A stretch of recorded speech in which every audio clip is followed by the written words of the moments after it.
जय श्री कृष्णा दोस्तों, आपने वीडियो देखा होगा। अब बताएं कि हम कहाँ गलत हैं। अच्छा, उनका पंडोखर बाबा का ये कहना है कि मैं हल्दी चावल पीले चावल करके पहले के समय में दिया जाता था निमंत्रण के लिए।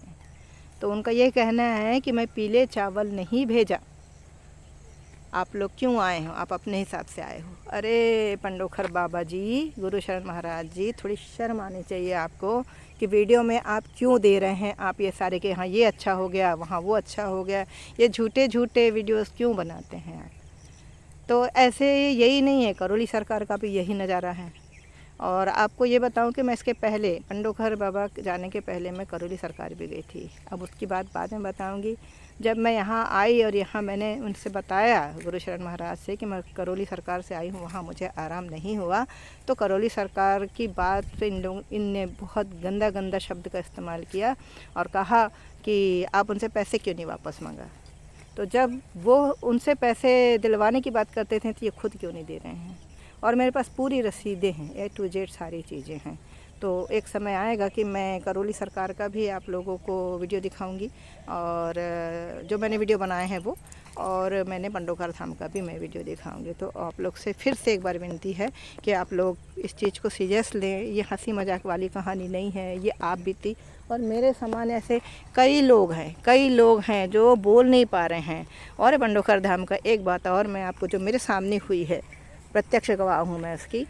तो उस समय क्या हुआ था कि मैंने एक सॉन्ग लिखा था, भजन, और भजन लिख करके उस दिन मुझे वहाँ पे गाने की इच्छा हुई थी कि मैं वहाँ गाऊंगी करके। भजन हनुमान जी के बारे में ही लिखा था, क्योंकि वो हनुमान जी ही वहाँ पर सबसे ज़्यादा उन्हीं की पूजा होती। बाकी तो सभी भगवान हैं, लेकिन हनुमान जी की पूजा वहाँ ज़्यादा होती है, हनुमान लला की।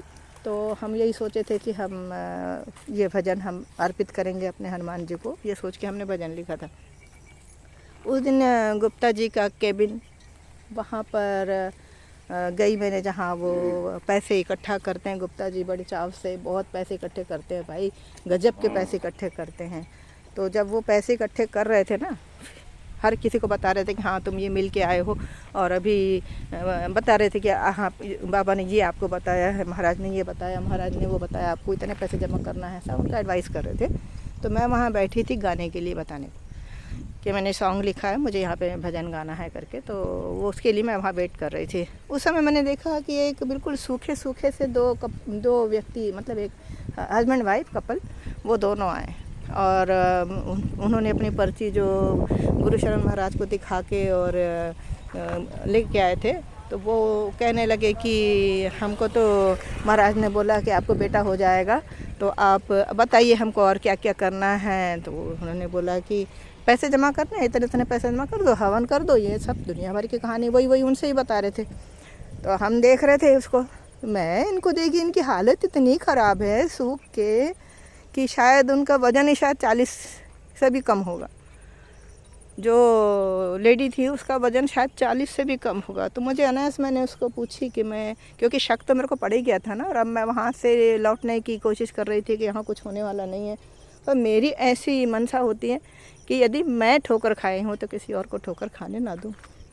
देखिए, कई सारी चीज़ें ऐसी होती है कि हम पुण्य नहीं कर सकते हैं, तो कम से कम उस पाप में भागीदार ना हो जो हमारे सामने हो रहा है। पुण्य नहीं कर सकती, स्पेशल हमारे पास पुण्य करने के लिए बहुत पैसे नहीं हैं, किसी की सेवा करने के लिए हमारे पास पैसे नहीं हैं, तो हम इतना तो कर सकते हैं कि इसको सही राह दिखा दें। सही राह दिखाने के लिए तो कोई पैसे नहीं लगते। तो मेरे मन में फिर वो उथल पुथल हुई, और उस लेडी के और उसके पति के पीछे पीछे मैं बाहर तक गई हूँ। और वहाँ जा कर के और मैं उनसे कहा कि भाई ये बताओ कि क्या आपके बच्चे नहीं हैं। तो बोले है हमारी एक बेटी है, लेकिन हमको बेटा चाहिए था, तो हमको बेटे के लिए हम यहाँ आए थे। तो मैंने कहा अरे क्या हुआ फिर, महाराज ने क्या कहा। तो उन्होंने बोला, महाराज ने बोला कि आपको बेटा हो जाएगा। तो मैंने कहा पैसे कितने लग रहे हैं। तो बोले वो तो उन्होंने हवन के लिए कहा है, तो हम हवन करेंगे। मैंने कहा ठीक है चलो हवन करेंगे, और कुछ। तो मैं बोली ये तो वैसे भी हो जाएगा, क्यों परेशान हो रहे हो। तो बोले कि नहीं, बोले बच्चादानी इनके पेट में है ही नहीं। अब बताइए, बच्चादानी उनके पेट में नहीं है, और गुरु शरण महाराज ने ये कह दिया कि आपको बेटा होगा। अब जब बच्चादानी ही नहीं है तो बेटा कहाँ से ऊपर से कूद के आएगा क्या। तो मैंने उनसे ये कहा कि देखिए, यदि बच्चादानी नहीं है आपकी तो कैसे करोगे भाई, फिर तो कृत्रिम तरीके से जो बच्चे होते हैं वैसे ही करोगे। तो बोले कि हाँ, हम वैसा भी कर सकते हैं।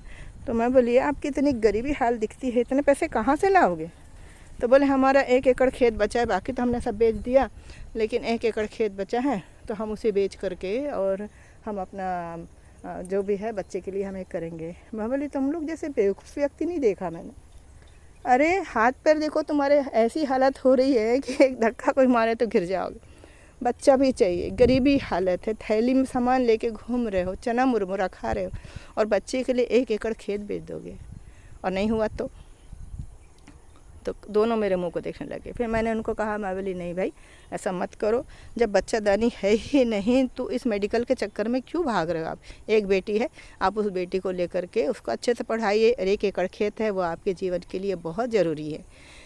तो मैंने कहा, आप काम क्या करते हो? तो बोले कि हम तो यही खेती किसानी ही करते। मैंने बोली, जब ये बिक जाएगा तब क्या करोगे? तो बोले, फिर वही है, अपन रोजी मजूरी करेंगे। तो मैंने बोली, किस तरीके के आप रोजी मजूरी करोगे भाई? बच्चे के लिए बच्चा पैदा होगा, वो भी सही ढंग से नहीं पैदा होते। ऐसे बच्चों में बहुत सारे जंजाल टाइप कई सारी चीज़ें होती हैं कि जो समझ नहीं पाते गरीब लोग। भाई अमीरों के पास छोड़ो, वो बहुत पैसे लगा ले, दुनिया भर के काम कर सकते हो, पैसे लगा सकते हैं, लेकिन गरीब आदमी इतना संभाल नहीं सकता बच्चों को। जो कृत्रिम तरीके से बच्चे होते हैं तो उनको कैसे संभालोगे आप? तो देखिए, आप ये सब चक्कर मत रहें और खेत ना बेचें, और अपने परिवार में एक बेटी है, लगे तो किसी बेटे को आप, कोई बच्चा होगा अनाथ आश्रम से, उसको आप ड्रॉप कर लें और अपनी लाइफ अच्छे से जिएं। तो मेरा कहने का अर्थ है, मैं जब ऐसा बोल सकती हूँ तो ये पंडोखर बाबा गुरु शरण महाराज ऐसा क्यों नहीं बोलते? क्यों वो सही दिशा नहीं देते? केवल पैसे कमाने की भूख। अरे सूख के कांटा आँखों से दिखता तो है ना। जब आप त्रिकालदर्शी हो तो उसकी ये हाल क्यों नहीं दिखाई देती? त्रिकालदर्शी को तो ये दिखना चाहिए ना कि कितना गरीब है ये, हम समझ रहे हैं।